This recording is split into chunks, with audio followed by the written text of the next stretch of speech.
নমস্কার বন্ধুরা, আমি চলে এসেছি আবারও একটা নতুন কিছু নিয়ে। বাজার থেকে শেষ হয়ে যাবার আগে অবশ্যই ট্রাই করে ফেলো। আর স্টোর করতে চাও তাহলে দেখতে তো হবে আমার এই পুরো রেসিপিটা। তাহলে চলো, অবশ্যই তোমরা মন দিয়ে পুরো রেসিপিটা দেখবে আর ছোট্ট ছোট্ট অনেক টিপসও এখানে পেয়ে যাবে। তাহলে চলো আমার রেসিপি দেখতে আমার কিচেনে। তার থেকে উধাও হয়ে যাবার আগে ঝটপট এই রেসিপিটা বানিয়ে একদম ফ্রিজের মধ্যে স্টোর করে রেখে দাও, দেরি না করে। তো এখানে দেখো, থেঁতলে যাওয়া, চটকে যাওয়া, ধুপসে যাওয়া নিয়ে নিয়েছি কালো জাম, তার মধ্যে দিয়ে দিলাম জল। তো জলটা ফুটে ওঠার পর মানে তোমাদেরকে দেখাচ্ছি জলটা কেমন টকবক টকবক টকবক টকবক টকবক করে ফুটছে, আবার সেখান থেকে রঙও বেরিয়ে গেছে মোটামুটি। এবার গ্যাসের ফ্লেমটা টুসকি মেরে বন্ধ করে দাও। আর কিচ্ছু করতে হবে না, এটা ঠান্ডা হতে দাও। অবশ্যই ঠান্ডা হতে দেবে, গরম গরম যেন আবার হাত দিয়ে হাতটা পুড়িয়ে ফেলো না। তো এই জলটা এবার একটু ছেঁকে নিচ্ছি, অলরেডি তখন অনেকটা ঠান্ডা হয়ে গেছে, মানে 10-15 মিনিট পর। আবার ভাবলাম জলটা একটু ছেঁকে নিলে আর হয়তো তাড়াতাড়ি ঠান্ডা হয়ে যাবে। আর এই যে একটা চামচ বলো, হাতা বলো, খুন্তি বলো, যাই মনে করো তোমরা, ওই তায়ের সাহায্যে একটু ওকে দলাই মলাই করে দেবে খুব ভালো করে। এবার সেখান থেকে দলাই মলাই করতে করতে এর দানাগুলো ফেলে দিতে হবে, মানে জামের দানাগুলো ফেলে দিতে হবে এখান থেকে। শাঁসটা আমাকে নিতে হবে, আর অবশ্যই যে জলটা সেটাও নিতে হবে, তবে জলটা যতটা পারবে কম দেবে। আমি এই কথাটা অনেকবার বলবো, প্রথম থেকে বলবো, শেষ পর্যন্ত বলবো যে জলটা কম দেবে, জলটা কম দেবে। কেন কম দেবে সেটাও বলবো। তো চলো এখান থেকে দানাগুলো এই যে সব বাছাবুচি করে নিচ্ছি, সমস্ত দানা ফেলে দিয়ে এই যে জামের এগুলো আর কি ওই যে মিক্সার জারে চলে যাব, ব্লেন্ড ব্লেন্ড ব্লেন্ড। আরে হ্যাঁ হ্যাঁ হ্যাঁ, একটু মিক্সির মাথাটা ঘুরিয়ে দেবো আর কি, আর ও পেস্ট হয়ে বেরিয়ে আসবে। এই তো কাজ। তো ঝটপট করো আর দেরি করো না। দেখো তোমাদের সাথে বকতে বকতে আমার বাবু এইসব কাজ হয়ে যাচ্ছে, আর তোমরাই শুধু শুধু দেরি করছো। এই যে দেখতে পাচ্ছ তো আমার কি সুন্দর এটা ব্লেন্ড হয়ে গেছে, পেস্ট হয়ে গেছে। এবার এখানে কেন জলটা দিচ্ছি, মানে এটা পুরো এ থেকে আর কি ওই আর কি গুলে গালে যাতে না একটু লেগে থাকে, টেনে হিজড়ে ওখান থেকে মিক্সার জার থেকে জামের শাঁসটা বার করে তো নিতে হবে। তো সেই কাজটাই আমি করে নিচ্ছি। আমি বাবু একবার ছেঁকে নিয়েছিলাম, আরও একবার ছেঁকে নিচ্ছি। তোমরা চাইলে আরও সূক্ষ্ম ছাঁকনি দিয়ে ছাঁকতে পারো, আমি এটা দিয়েই ছাঁকছি কারণ মিক্সার জারে আমার মানে জামের এটা এত সুন্দর পেস্ট হয়েছিল, সেরকম কিছু ছিল না। তো যাই হোক, ছাঁকাছাঁকি এসব হয়ে গেল। এবার ডাইরেক্ট চলে যাব কোথায়, অন্য জায়গায়। এই দেখো চলে এলাম কড়াইয়ে নিয়ে নিয়েছি বেশ কিছুটা চিনি। চিনির মধ্যে সামান্য একটু জল দিয়েছি, 1 কাপ চিনি যদি হয় 1/2 কাপ জল, ঠিক আছে। মানে এবার মিষ্টিটা তোমরা জাম অনুযায়ী অ্যাড করবে। আমি এখানে 1 কাপও নিইনি, 1 কাপের কম নিয়েছি। এবার বলি, চিনির মধ্যে অনেক ময়লা থাকে, সেই জন্য আমি এখানে জলটা দিয়েছিলাম, দিয়ে দেখো ছেঁকে নিলাম। আর এই ছাঁকনিটার মধ্যে দেখো কত ময়লা, এই কারণেই আমি চিনিটা জাস্ট ছেঁকে নিয়েছি, এছাড়া অন্য কোনো কারণ নেই। ব্যাস ওই চিনির জলটা এখানে দিয়ে দিলাম, দিয়ে ফুটতে দেবো। ফুটুক ফুটুক ফুটুক ফুটুক, টকবক টকবক টকবক টকবক টক। ও এটা তো ঘোড়া যাওয়ার আওয়াজ, ঠিক আছে বাদ দাও এই কথাটা। একটু ভালোভাবে ফুটে গেলে এর মধ্যে আমি একটু ঝাল ঝাল আনার জন্য দিয়েছি সামান্য 1 চিমটে লঙ্কার গুঁড়ো। অবশ্যই অপশানাল, বাচ্চারা খেলে এই কাজটা একদমই ভুলেও করবেন না।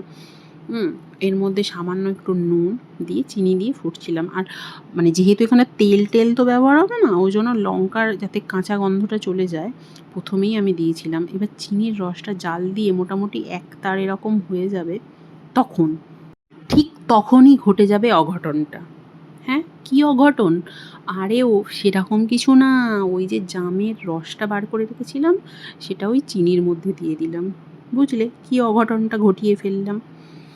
এরপর ওটাকেও জাল করে করে, হ্যাঁ এত জোরে জাল দেবেন না যাতে উতলে গিয়ে আবার কড়াই থেকে ফিয়ে না বাইরে চলে যায়। তো সেটা একটু বুঝে দেবেন। গ্যাসের ফ্লেমটা মিডিয়াম টু হাইয়ে রাখবেন, লোতে নয়।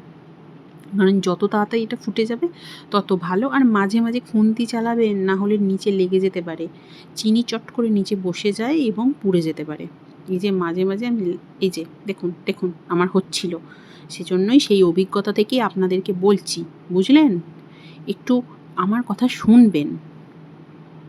ও আপনারা শোনেন, ঠিক আছে, খুব ভালো কথা। এইভাবে ফুটছিল, এই যে দেখুন, নাড়াচাড়া আর ফোটাফুটি দুটো কাজ একসাথেই হচ্ছিল। করতে করতে এর দেখুন এই থিকনেসটা।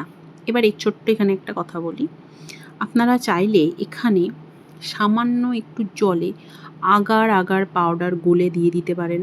তো আমার কাছে আগার আগার পাউডারটা ছিল না, পরিষ্কার কথা, আমার কাছে আগার আগার পাউডারটা নেই, কারণ আমি মার্কেটে পাইনি। আর ভাবলাম দেখি অনলাইনে পরে পাওয়া যায় কি, দেখা যাক। কারণ আমি অর্ডার করেছিলাম, ক্যান্সেল হয়ে গেছে দুবারই, মনে হয় ওদের স্টকে ছিল না।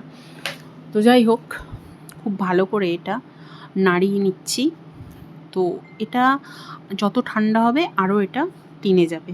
তো মোটামুটি এইটা বা আরও একটু কিছু তোমরা আরও 2-1 মিনিট জাল করে নিতে পারো। তবে আমি যেহেতু এটা স্টোর করব, সেই জন্য আমি এখানে লেবুর রস ব্যবহার করেছি, অর্ধেকটা পাতিলেবুর রস ব্যবহার করেছি। তো এবার পরিষ্কার বুঝতে পারছো, তোমরা যদি আগার আগার পাউডারটা ব্যবহার করো তাহলে লেবুর রস ব্যবহার করার দরকার নেই। এখানে 2 চামচের মতো আগার আগার পাউডার জলে গুলে দিয়ে দিলেই এটা জ্যামের মতো বসে যাবে।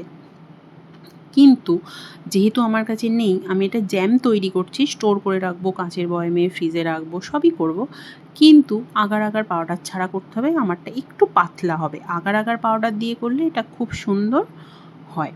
তো যাই হোক, এবার চলে এলাম একটা কাঁচের জার নিয়ে হাজির করলাম। একদম কাঁচের জারেই এটা রাখতে হবে, তাহলে কিন্তু ভালো থাকবে।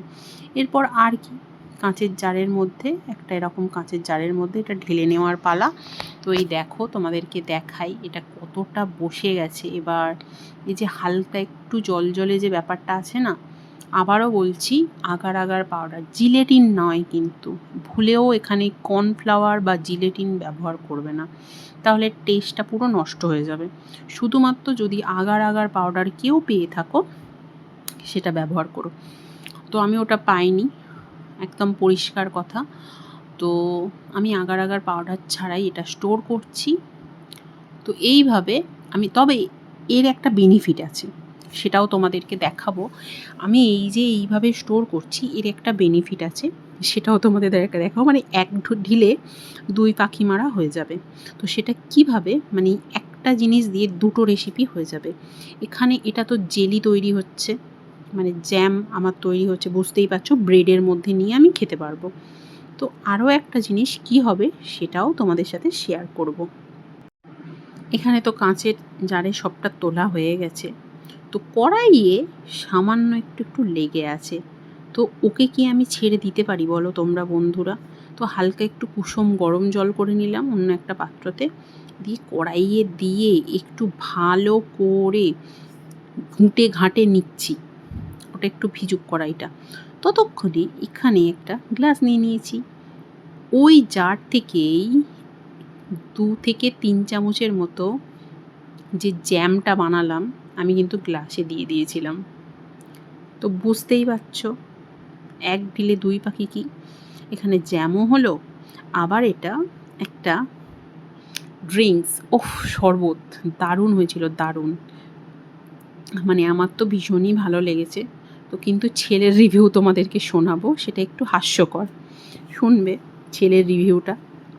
এবারে আমার ছেলে প্রথম এতটা, মানে আমার মন খারাপের মতো রিভিউ দিয়েছে। যাই হোক, কিন্তু আমার ভীষণ ভালো লেগেছিলো। তোমরা অবশ্যই সেরকম যদি মনে হয় তোমাদের খারাপ লাগবে, তো তোমরা অল্প একটু নিয়ে ট্রাই করতে পারো। কালার দেখেছো, মাই ফেভারিট কালার। এই কালারটা না মারাত্মক লাগে আমার, মানে আমার ভীষণ প্রিয় একটা রঙও বলতে পারো এই রঙটা। যাই হোক, একটু বেশি করে জল দিয়ে দিলাম। আর খেতে খেতে ওই যে বললাম, একটা টক মিষ্টি ঝাল যে একটা ব্যাপারটা হয় না, সেটা কিন্তু এটা হয়েছিল। তো এটা স্টোর করে এবার চলো ফ্রিজের মধ্যে রেখে আসি, তারপর যাবো এই গ্লাসটা নিয়ে ছেলের কাছে। আমি চলে এসেছি আমার গিনিপিকের কাছে। মানে তোমরা এতদিনে বুঝে গেছো, যাই রান্না করি ছেলেকে চা খাই, মানে গিনিপিগ বানাই। নাও এখনও রিভিউ দেওয়ার পালা। একটু জুস বানিয়েছিলাম, কোন দিক দিয়ে খাবে বুঝতে পারছে না। এমা কি কেমন হয়েছে? ভালো আছে, কিন্তু খুব ঝাঁঝ হয়েছে। ঝাঁঝ হয়েছে? কিসের ঝাঁঝটা লাগছে? জানি না। শুনতেই পেলে ছেলের কথা। ছেলে তো গ্লাস দিয়ে দিল আমাকে। তো আর দেরি কেন, আমি এক চুমুকে খেয়ে নিলাম আর ভিডিওটা শেষ করে দিলাম। টাটা বন্ধুরা, ভালো থেকে।